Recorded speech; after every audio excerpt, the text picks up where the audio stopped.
word that came to Jeremiah from the Lord, saying, Thus speaketh the Lord God of Israel, saying, Write thee all the words that I have spoken unto thee in a book.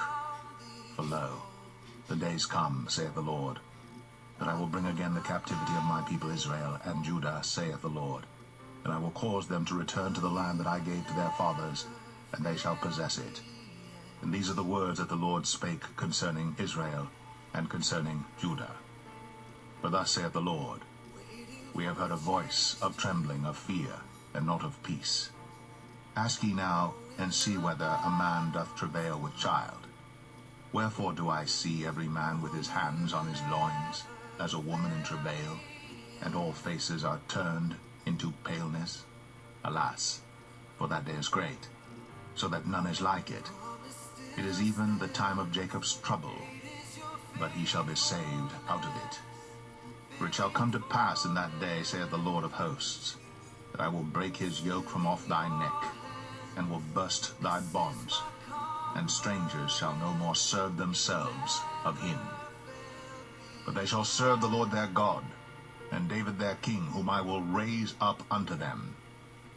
Therefore fear thou not, O my servant Jacob, saith the Lord, neither be dismayed, O Israel, for lo, I will save thee from afar, and thy seed from the land of their captivity. And Jacob shall return, and shall be in rest, and be quiet, and none shall make him afraid. For I am with thee, saith the Lord, to save thee. Though I make a full end of all nations whither I have scattered thee, yet will I not make a full end of thee, but I will correct thee in measure, and will not leave thee altogether unpunished. For thus saith the Lord, Thy bruise is incurable, and thy wound is grievous. There is none to plead thy cause, that thou mayest be bound up. Thou hast no healing medicines. All thy lovers have forgotten thee.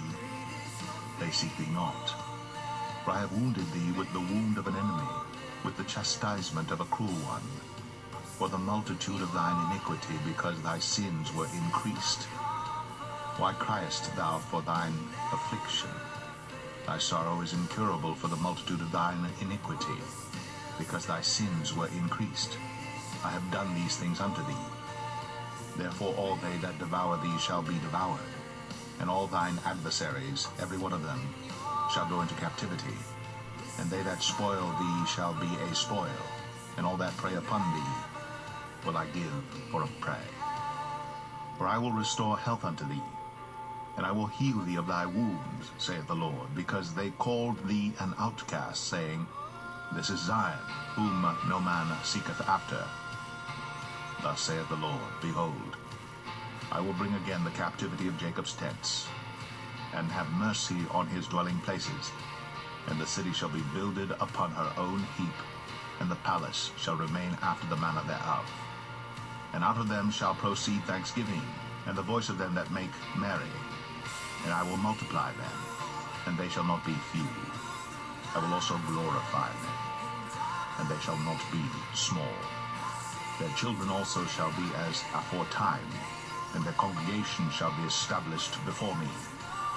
And I will punish all that oppress them, and their nobles shall be of themselves, and their governor shall proceed from the midst of them.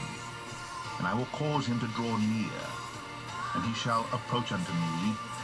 For who is this that engaged his heart to approach unto me, saith the Lord? And ye shall be my people, and I will be your God. Behold, the whirlwind of the Lord goeth forth with fury, a continuing roll. It shall fall with pain upon the head of the wicked. The fierce anger of the Lord shall not return until he have done it, and until he have performed the intents of his heart. In the latter days ye shall consider it.